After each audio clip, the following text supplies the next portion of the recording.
Imagine waking up every day knowing that you, in the next 30 minutes, an hour, 2 hours, whatever you decide, that you're going to be working on what you are passionate about and you're going to get paid for it. Imagine being able to make any schedule that you want. You can work at any point in time in the week, as little or as much as you want. And every time you do work, you're enjoying it because it's what you love to do. Hi, my name is Dean Soto, and I help men live an abundant life in all areas, from business to health, marriage, and spirituality. And that said, let's talk about the one thing that powers all of that. Obviously, yes, the spiritual side does that.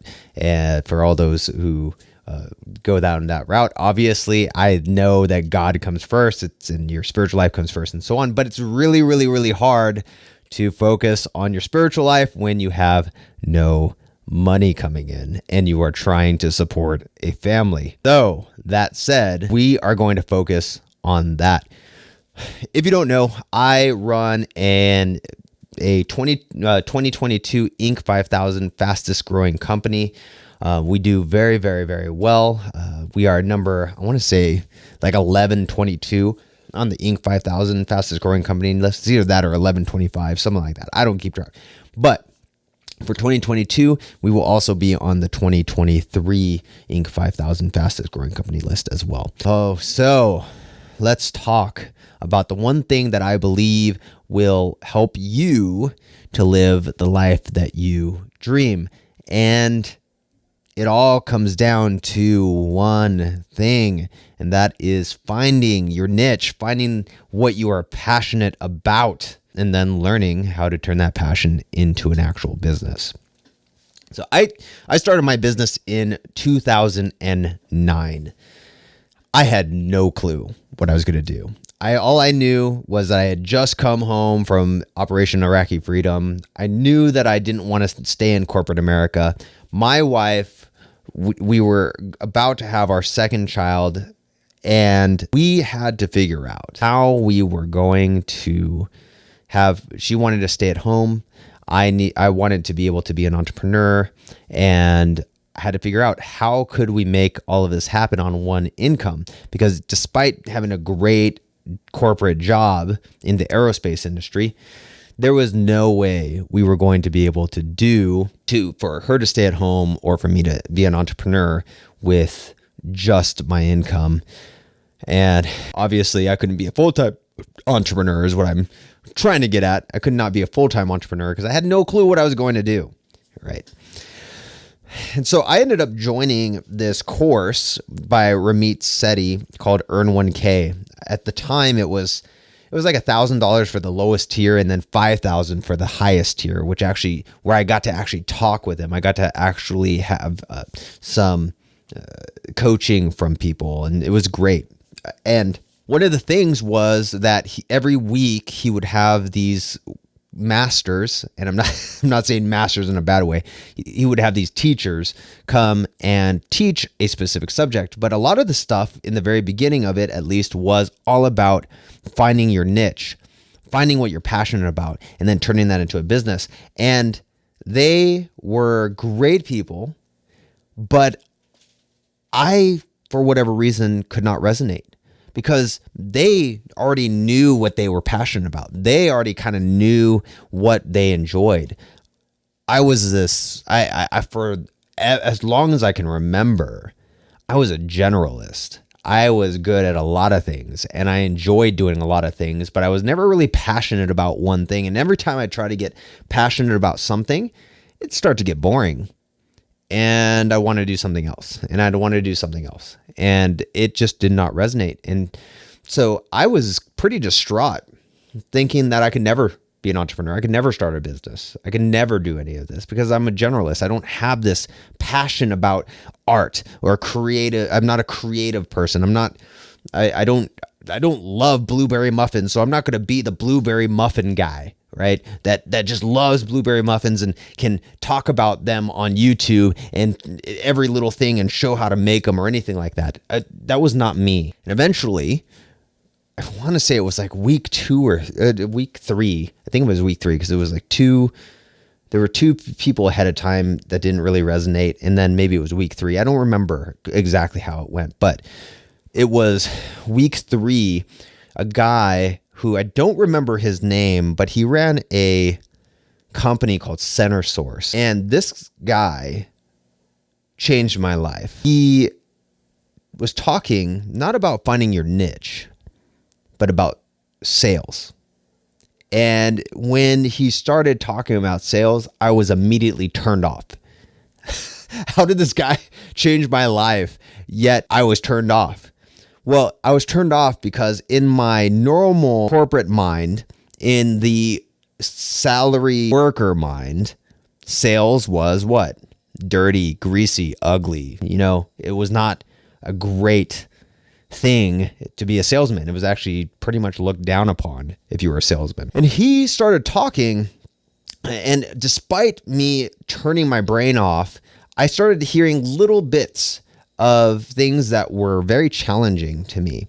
And one of those things was that he was talking about how people were in pain, that these people needed a solution. They were in pain, and if you are not there to hear their pain and understand their pain and then offer a solution to that pain, they will continue to suffer. And it was at that point, my whole world just completely turned on its head when it came to sales. Sales no longer was this dirty word. And I focused on how can I actually sell something. I knew that I had skills. I dabbled in IT, I dabbled in cybersecurity, I dabbled in online stuff, I dabbled with WordPress, I was creating WordPress blogs, I was doing all these different things. And even at the time, I was also outsourcing. I was outsourcing to India, Pakistan, Russia, Estonia, the Philippines, all these different places. And so I knew I had, because I was a generalist and I was getting my hands into I knew that I had skills that could be used. I had skills that could be used to sell. Well, I decided to go with the lowest hanging fruit, and that was with IT. And that is not what I do now. I'm not passionate about IT at all, but although I have several IT clients, I have several MSPs, managed service providers, who we serve, and we do a phenomenal job serving them, and they love us. If you run an MSP at all and you're watching this, go to prosulum.com, prosulum.com, and we can lower your expenses dramatically and also boost your revenue in ways that you could not possibly imagine. But that's just a side note, okay? All right. MSPs, thank you. Let's get back onto the show. All right. So I knew a little bit about IT. And so that was the first thing I thought of was I could go onto Craigslist.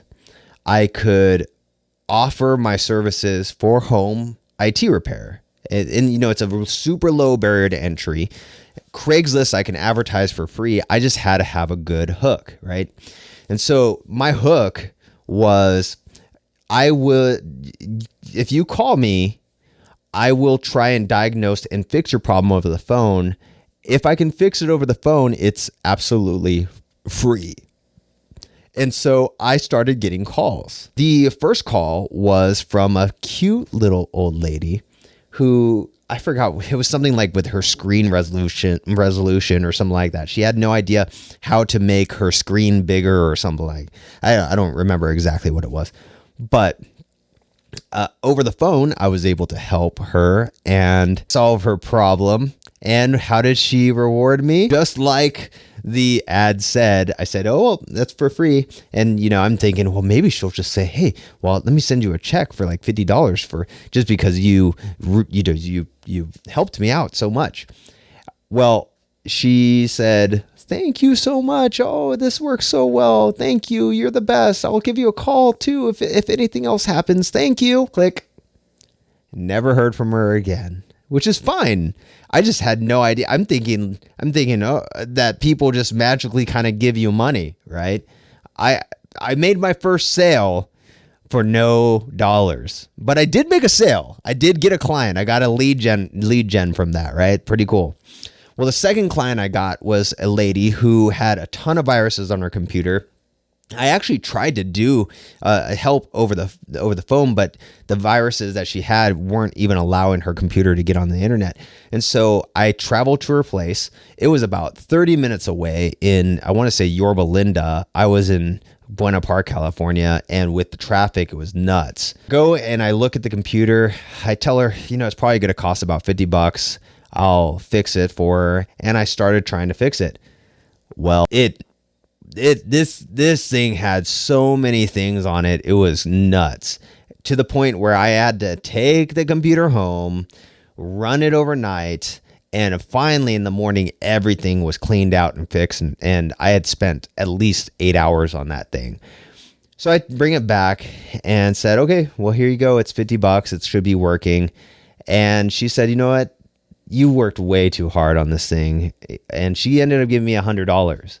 So it was the first $100 that I had ever made on my own. It was pretty dang magical. And when you factor in how much, I didn't really make that much. I probably spent way more time than 8 hours.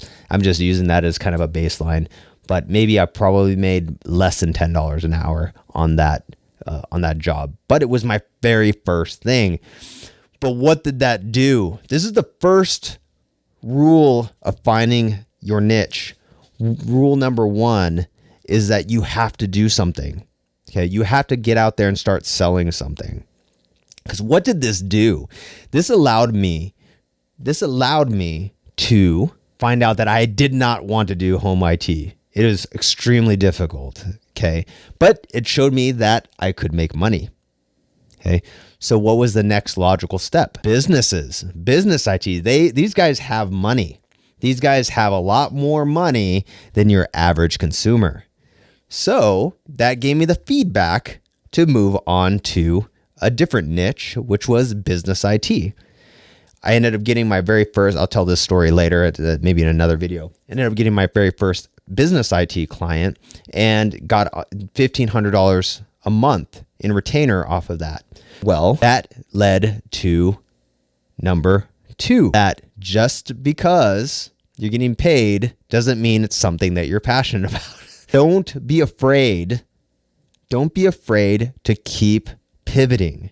So you have to do something, which is number one, because that's going to give you feedback as to what you even like to do in the first place.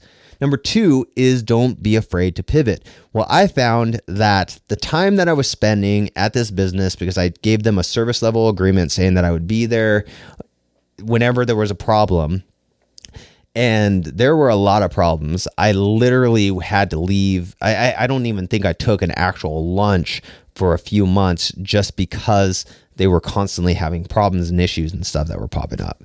So that sucked. I realized I did not like IT in the first place. So I pivoted. What? Because this was taking so much of my time, what's the next logical step? What else do businesses need? Do they need just IT work? No.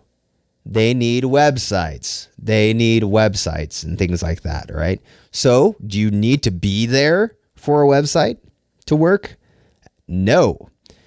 So I started getting into websites. I was making $10,000, sometimes even more for a website, and I was outsourcing the process because I was during this time I was finding better ways to manage my IT company, and I was able to find somebody who could do websites and offload that to that person, the actual building of websites, but then sell the website itself. So it might cost me $1,000 to build a website, but I was charging $10,000, so I was able to profit $9,000 off of that website, at least at the time. I don't know if that's the way it is still, and that was great. But what I was finding was now I had to find another customer and another customer and another customer, and building websites just over and over and over and over and over again is just so daunting. There's no recurring revenue or anything like that. Okay, so once again, following number two, I pivoted, right? I pivoted into the next thing, which was marketing, not marketing, information products. So I was building websites. I learned how to do membership sites and things like that. My cousin at the time was running he wanted to teach people how to sell on Amazon. And so I started he sold this, was it an ebook? No, it was a course on how to do coupon engineering, which was like using coupons to get items from Walmart and stuff cheaper. And so I helped him do the videos and everything like that and build the course. And then people would buy the course. And now you didn't have a website to deliver. Pretty cool, So it went from that to, and it just pivot. And then ultimate led to number 3 on how to find your niche. Ultimate, number 3 is solving your own. If you solve your own problem, that's probably your niche because other people need that problem solved as well. I found myself constantly having to outsource, constantly having to build systems and documentation and scaling and all this other stuff with all these different businesses that were starting to pop up from different business partners and everything like that. And I ended up creating this drop shipping business out of everything. I never thought I would be doing any type of drop shipping, but I was drop shipping and teaching people how to drop ship. And that turned into about a $2 million a year business, just drop shipping alone. And from there, I built a team, some of whom are still with me today. I built this team who handled all of the drop shipping. They handled the customer service from customer service to finding suppliers to whatever it might be, all these different things. And because of that, one of a guy who I was using to buy properties, he sold properties and invested in properties. That guy looked at my calendar. We were planning on meeting and he looked at my calendar, saw that everything was empty on my calendar. And he was like, how in the heck are you doing that? You're making all this money, but you don't have like a full calendar. And I just said, well, I do systems and I outsource and I have this going on. He actually paid me to become a consultant and teach him how to do the same thing. So I started teaching him how to outsource. And then he's like, you know what? Don't just teach me. Can you just find people for me? And it turned into what I have now, which is prosulum.com, prosulum.com. And that is my passion. That took a long time to get to. But in the meantime, prosulum.com, the way it is now, started about 5 years ago. It's 2022. So maybe 2017 is really where it started to be really what it is today. But in 2014, I was able to leave my full-time job because I had all of I had already built up the website business and the online selling business, the e-commerce type stuff. And I had built up all this stuff, the drop shipping and everything like that ahead of time, things that I was not passionate about, but it was enough to bring in revenue that then allowed me to find my passion, my ultimate passion, what I'm excited about. In fact, I want to say, last Friday, I had a quarterly success town hall meeting with all of my guys, hundreds of people around the world. And I got to enjoy being with them and have fun, give them bonuses and things like that. And I love what I do now. I love being able to work out when I want to work out. I love being able to pray when I want to pray or go to church when I want to go to church or whatever it is. I love being able to learn whatever I want to learn. If you go and look at my past videos from 2 years ago, scruffy beard, neck beard, chubby, all those things. Now, because I built up this business and and I really am living my passion in it and I love it. They've been able to become what you see now. I mean, go look. In fact, I'll show you what I look like not too long ago. I look like this. See if I can pause it. Hey, what's up, everyone? Dean Soto with prosulum.com. And the one Okay, so you got to see what I look like before. That's what I look like. And it was not too long ago, but that was the beginning stages. Because the cash flow was coming in, I was able to start to make the changes that you see now. And that's what I want for you. So how do you find your niche? How do you find your niche? Number one, do something. You have to start doing something. You will eventually find out what you want to do, and you'll go through the pains of thinking that it might be one thing, but it's another, which is number two, pivoting to the next thing, right? Pivoting to the next thing. Okay.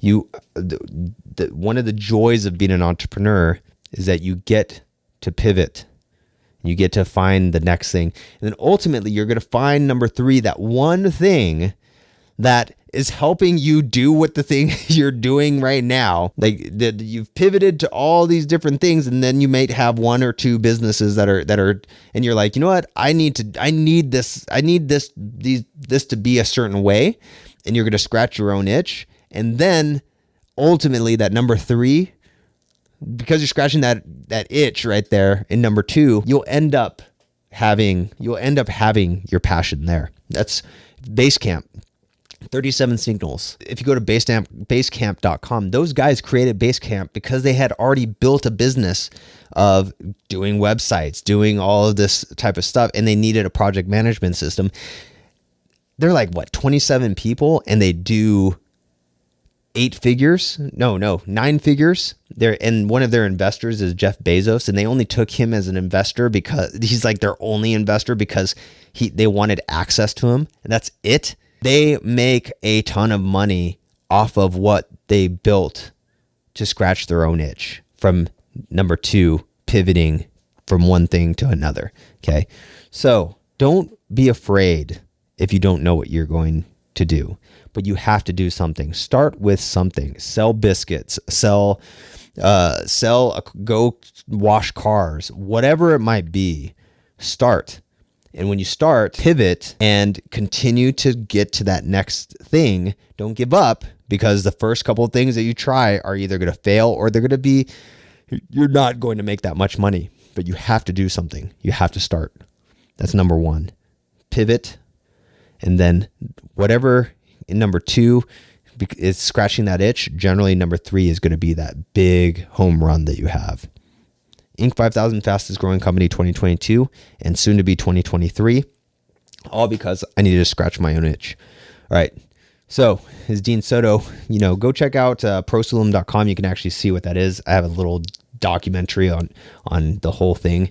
And then you can check out freedomin5minutes.com. That's another one. So, and check out the podcast. But for now, go and start doing something, and you'll live an abundant life of wealth, of health, and spirituality.